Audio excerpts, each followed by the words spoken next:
আজি মই এটা পুৰণি দিনৰ বিহুগীত শুনি আছিলোঁ। পুৰণি মানে বহুত বেছি পুৰণি নহয়, ঠিক আজিৰ পৰা 30 বছৰমানৰ আগৰ এটা বিহুগীত। চনটো যিমান দূৰ সম্ভৱ 94 চনত বুলি ধৰি ল'ব পাৰোঁ। কাৰণ গীতটোৰ কথা আছিল এনেকুৱা, 94 চনতে আমাৰনো অসমতে শিৱসাগৰৰ কোনো এটা পুখুৰীৰ কথা কৈছে, বহুত মানুহ মৰিলে। গতিকে মোৰ লগত গীতটো শুনি থকা মোৰ অকণমানি ছোৱালীজনীয়ে মোক সুধিলে যে দেউতা, শিৱসাগৰতনো কি পৰিস্থিতিত বহুত মানুহ মৰিলে? তাইৰ প্ৰশ্নটো সোধাৰ লগে লগে মোৰ মনটো 94 চনমানলৈ উভতি গ'ল। তেতিয়া আমি বহুত সৰু আছিলোঁ, মোৰ বয়স 8ৰ পৰা 10 বছৰমান হৈছিল সেই সময়ত। আৰু তেতিয়া মোৰ মনত পৰিল যে এখন বাছখনৰ নাম আছিল অমৰজ্যোতি।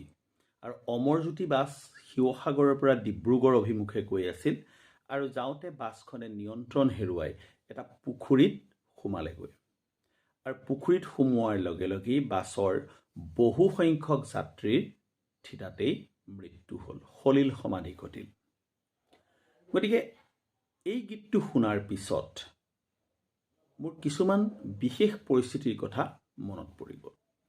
সেই বাছখন নিশ্চয় পুখুৰীটোত কিবা যান্ত্ৰিক বিজুতি বা তেনেকুৱা কথাৰ কাৰণে সোমাইছিলগৈ। আৰু বাতৰি কাকতত মোৰ অলপমান পঢ়া মনত পৰে তেতিয়াৰ, যে বাছখনে হয়তো ব্ৰেকৰ কিবা গণ্ডগোলৰ কাৰণে গৈ সেই পুখুৰীটোত গৈ সোমাইছিলগৈ। এতিয়া প্ৰায় মটৰচাইকেল চলাই মই বিভিন্ন জেগাত ঘূৰি ফুৰোঁ, আৰু প্ৰায়ে দেখি থাকোঁ যে মটৰচাইকেল, গাড়ী ইত্যাদি গৈ ৰাস্তাৰ কাষৰ কিছুমান উন্মুক্ত পুখুৰীত সোমাই যায়। ধৰি লওক সন্মুখৰ পৰা অহা গাড়ীখনক ছাইড দিবলৈ গৈছে, বা পিছৰ পৰা এখন তীব্ৰবেগী গাড়ী অহা দেখি চালকজনে ভয় কৰি খুন্দাখুন্দি লাগে বুলি গাড়ীখন নি ছাইড কৰোঁতে পুখুৰীত গৈ সোমাইছে। আৰু সোমোৱাৰ কাৰণটো হৈছে যে পুখুৰীবোৰৰ পাৰত প্ৰায় বেৰা দিয়া নহয়। অসমৰ এনেকুৱা বহু ঐতিহাসিক পুখুৰী আছে, যিবোৰ পুখুৰীয়ে আমাৰ ঐতিহ্য আৰু পৰম্পৰাক বহন কৰি আছে, কিন্তু তাৰ লগে লগে মানুহৰ জীৱনলৈ এই পুখুৰীবিলাক ভয়াৱহ সংকেত লৈ অহাৰ মাধ্যম হৈ পৰিছে। কাৰণ এই পুখুৰীবিলাকত যিহেতু কোনো বেৰা দিয়া নাই, বা উজ্জ্বল ৰঙেৰে সৈতে বেৰা দি বোলাই থোৱা নাই, আনকি কোনো পুখুৰীত কোনো পুখুৰীৰ কাষত জেওৰাও দি থোৱা নাই, ফলত গাড়ী মটৰ গৈ যিকোনো সময়ত সেই পুখুৰীবিলাকত পৰাৰ সম্ভাৱনা বেছি হৈ পৰিছে। কেইদিনমানৰ আগত দেখা পাইছিলোঁ এজন ব্যক্তিয়ে টাৰ্ণিং লওঁতে, ঘূৰোতে তেখেতৰ মটৰচাইকেলখনে নিয়ন্ত্ৰণ হেৰুৱাই গৈ পুখুৰীৰ পাৰত, যিহেতু বেৰা নাছিল, গতিকে তেখেতৰ বাইকৰ আগ চকাটো গৈ ঠিক পানীত ডুবি আছে, আৰু মানুহজন পাৰতে থাকিল। ধৰি লোৱা হওক সেইদিনা মানুহজনৰ পৰিয়াল তেখেতৰ লগত আছিল, এটা শিশুও আছিল, সেই সময়ত কি পৰিস্থিতিৰ সৃষ্টি হ'লহেঁতেন।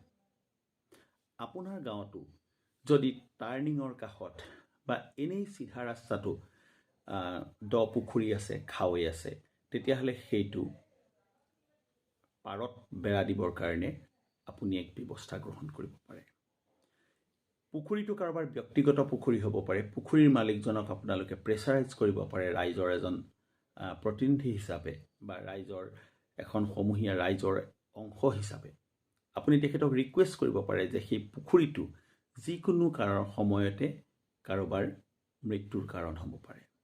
যদি এই কামটো কৰা নাযায়, আগৰ সময়বোৰ যেনেকৈ পাৰ হৈ গ'ল, বা সেই অমৰজ্যোতি বাছখন গৈ যেনেকৈ পানীত সোমালেগৈ, ঠিক তেনেধৰণে আপোনাৰ মোৰ অকণমান অমনোযোগিতাৰ কাৰণে যিকোনো এখন গাড়ী মটৰ গৈ তেনেকুৱা পুখুৰীত সোমাব পাৰে।